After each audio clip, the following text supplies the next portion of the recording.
যতই নির্বাচনের দিন ঘনিয়ে আসছে ততই বেহাত হয়ে যাওয়া ভূখণ্ড পুনর্দখলে মরিয়া মিয়ানমারের জান্তা বাহিনী। চলতি সপ্তাহে শান অঙ্গরাজ্যের ইয়াদানা থেঙ্গি খনি পুনর্দখলের দাবি করেছে তারা। খনিটি সীসা, রূপা ও দস্তার জন্য পরিচিত। এটি টিএনএল এর নিয়ন্ত্রণে ছিল। পাল্টা অভিযানে কিওয়াক্সিম ফ্রন্টে জান্তার অগ্রযাত্রা আটকে দিয়েছে বিদ্রোহী গোষ্ঠীটি। শুধু ভূখণ্ড দখল করে ক্ষান্ত হচ্ছে না সামরিক জান্তা। দেশটির মান্দান অঞ্চলে এক সপ্তাহের বেশি সময় ধরে পণ্য পরিবহন অবরোধ করে রেখেছে তারা। এতে স্থানীয়দের খাদ্য ও নিত্যপণ্যের ঘাটতি দেখা দিয়েছে। পাশাপাশি নষ্ট হয়ে যাচ্ছে বিপুল পরিমাণ কৃষিপণ্য, বেড়েছে বিদ্যুৎ সংকটও।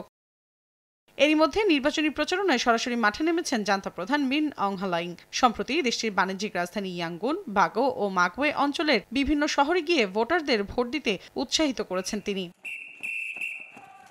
এ অবস্থায় নির্বাচনের বিরুদ্ধে সোচ্চার হয়েছে দেশটির অন্যতম প্রভাবশালী বিদ্রোহী সংগঠন কারেন্ট ন্যাশনাল ইউনিয়ন। এক বিবৃতিতে তারা জানায়, এই নির্বাচন সংকট সমাধান নয়, বরং জান্তার স্বৈরশাসন দীর্ঘায়িত করবে। ভোটে অংশ নেয়া রাজনৈতিক দল বা ব্যক্তি ইতিহাসের চোখে স্বৈরশাসনের সহযোগী হিসেবে চিহ্নিত হবে।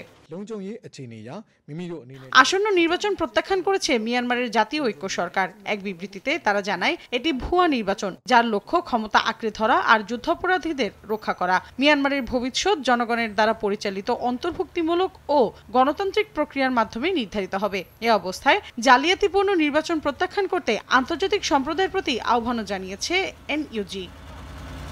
মৌসুমী সাথী, সময় সংবাদ।